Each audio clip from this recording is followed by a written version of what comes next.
Bismillahirrahmanirrahim. Assalamualaikum warahmatullahi wabarakatuh. Alhamdulillah wa syukurillah la haula wala quwwata illa billah. Oke, selamat sore semua. Kali ini saya akan mencoba wawancara sama dengan guru favorit saya waktu di SMA dulu, yaitu Bapak Niki Andro SPD selaku guru BK waktu saya di kelas 10 waktu di SMA. Oke Pak, selamat sore Pak. Halo, sore Tila. Oke Pak, ini Tila mau bertanya terkait dengan sekitar kegiatan Bapak sehari-hari terkait dengan pengajaran Bapak di kelas.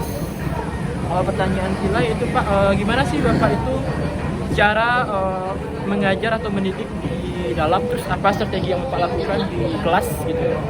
Nah, kalau untuk mengajar ya dan melakukan proses PBM di kelas itu sebenarnya strateginya tergantung kelasnya juga, karena tiap kelas itu akan berbeda-beda perlakuannya.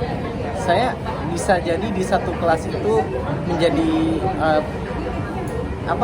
pribadi yang sangat santai, atau mungkin juga di kelas lain bisa jadi berasa kayak yang ada yang suka berdebar-debar gitu. Kalau sama saya itu ada.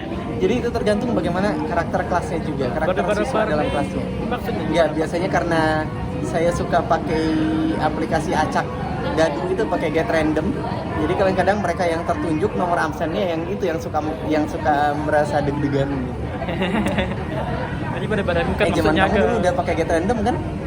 Udah Pak, tapi nggak terlalu amat sih Pak. Karena waktu itu masih nggak kelas kami sih mana-mana aja, ya nggak sih Pak? Iya. Nggak ada terlalu kayak pastilah waktu lihat Bapak ngajar dulu kan kelasnya kan mau ribut gitu kan. Jadi Bapak kayak harus disiplin lagi gitu kan. Jadi maksudnya berdebar-debar sini kayak cinta gitu kan. Enggak, maksudnya gini, berdebar-debarnya karena takut nomor absennya bakal kena. Oh, Itu nomor ada absen. gitu. Tapi gini loh, kalau saya pribadi justru lebih seneng kelas yang emang ada hidup gitu ya, berasa hidup. Itu maksudnya nggak diem aja. Kalau kelas yang diem aja itu justru buat saya itu kelas yang horor gitu, karena kita bingung mau ngapain. Kita harus punya banyak strategi untuk bisa menghidupkan suasana kelas itu. Tapi kalau kelas yang udah hidup itu enak. Itu bakal tinggal bisa membuat suasananya jadi lebih enjoy dan mengalir aja di situ di kelas. Oke, Pak. Dan kalau boleh tahu gitu Pak, apa sih pemilihan media yang Bapak gunakan dan apa yang Bapak lakukan sebelum persiapan mengajar gitu Pak? Ya, kalau persiapan untuk ngajar ya biasa ya, kalau kita nyiapin bahan ajar, dan juga kalau media ya tergantung. Saya pernah menggunakan, tergantung kebutuhan ya. Kalau misalnya dibutuhkan sticky note ya saya pakai sticky note. Kalau misalnya kertas ya kertas. Tapi paling sering itu saya menggunakan ini device yang emang sudah dipunya sama siswa gitu ya, handphone masing-masing.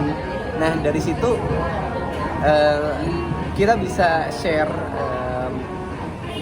share berbagai hal gitu ya, materi dan segala macam, ataupun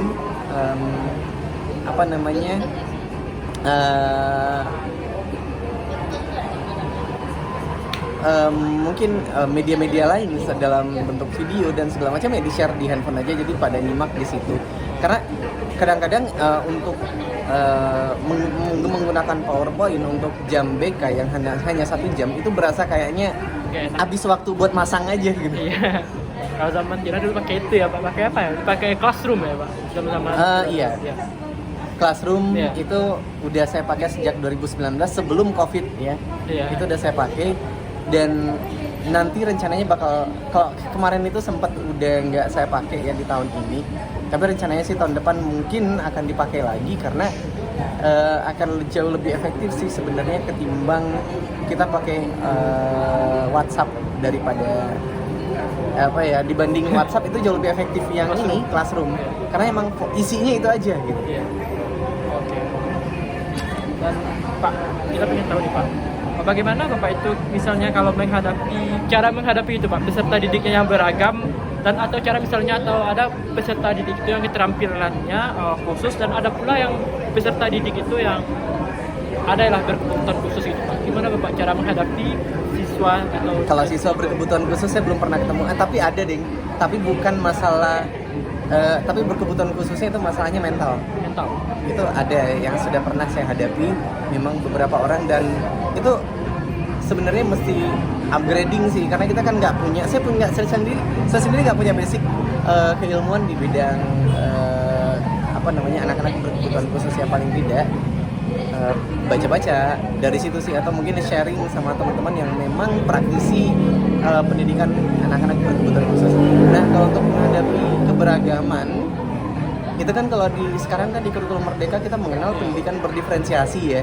Jadi memang memperlakukan siswa itu memang harus sudah beragam, dan BK kita dari dulu sebenarnya sudah seperti itu. Tanpa sebelum ada kurikulum Merdeka pun kan juga sudah menerapkan gitu ya pendidikan berdiferensiasi gitu. Kalau saya sih seperti itu. Karena setiap orang itu unik dan tidak bisa diperlakukan sama dengan manusia lainnya. Iya, beragam-agam gitu. Dan apa ya? Misalnya kalau ngajar gitu, misalnya kalau ada siswa yang berkasus gitu, gimana Pak? Menghadapinya gitu Pak? Itu beda-beda juga sih, beda-beda orangnya juga gitu. Ada yang memang kita hadapi dengan penuh kelembutan, itu ada yang mesti kita keras juga, maksudnya mesti tegas juga, itu ada ya. Tetapi ini tetap empati itu tetap harus ada, karena kita tegas boleh, tapi kasar itu kan nggak boleh. Iya. Nah, ya Bapak kan pernah tegas dulu di kelas kita juga kan. Sampai Bapak mukul tongkat Bapak gitu kan.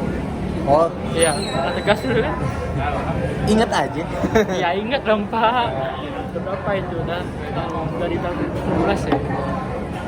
Kita kan cuman kita masuk semester kan, 1 semester doang kita belajar.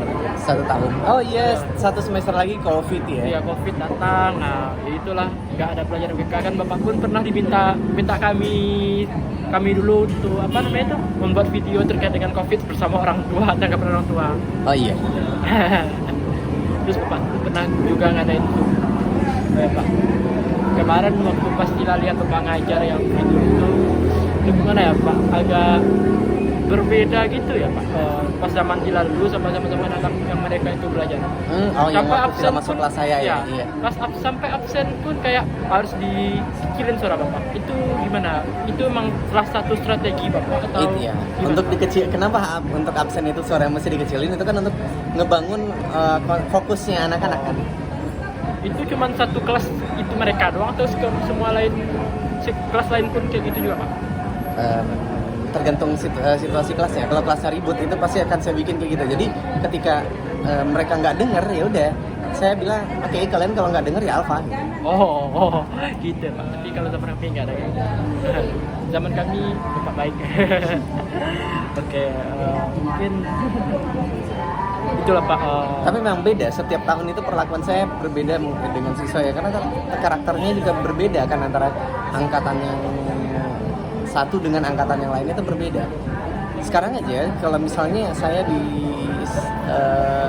sekolah kan sekarang pegang kelas 12 semuanya, 8 kelas. Nah, cara saya menghadapi setiap kelas itu berbeda-beda. Ada yang mode saya itu adalah mode teman. Ada yang mode orang ketiga yang mungkin tidak begitu dekat. Ada yang modenya mode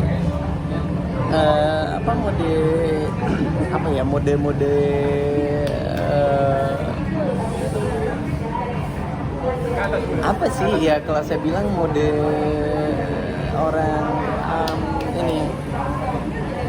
mode apa ya itu namanya, kayak guru hanya sebatas guru teman. Iya, sebatas guru yang bukan ya sebatas guru yang bukan inilah, bukan guru yang emang dekat sama siswa, yang akrab enggak.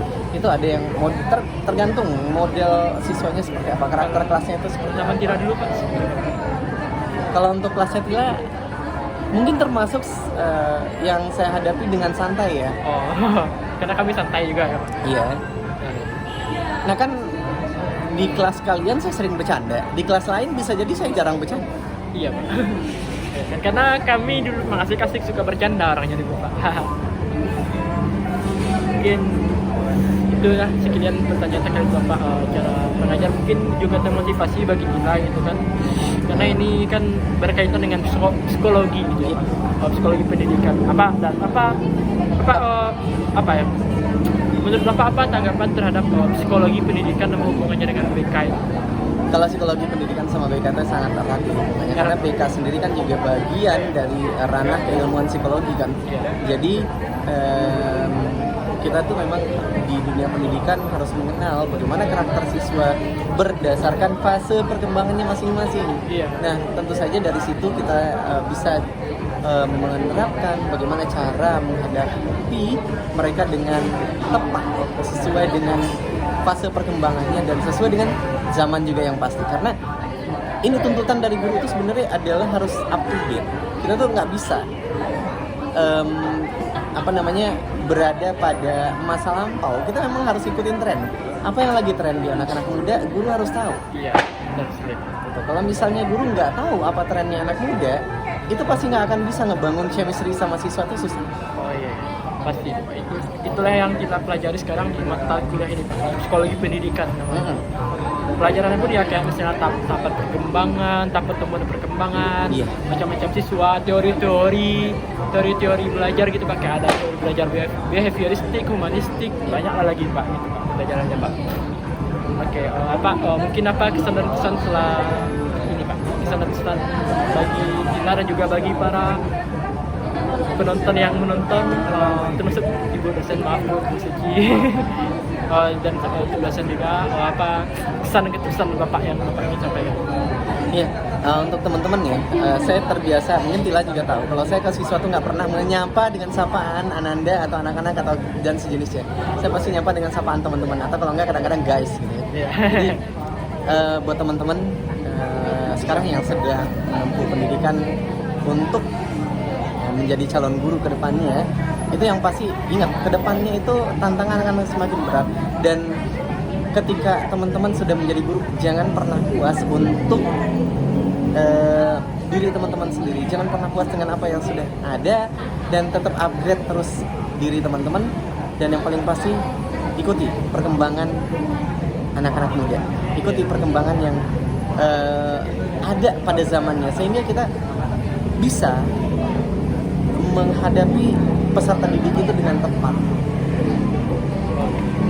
Mungkin pesan-pesan teman-teman bisa kita jadikan contohkan dari Bapak Nikia dan untuk saya juga. Jadi pesan saya bagi teman-teman, jangan pernah menyerah untuk menempuh pendidikan.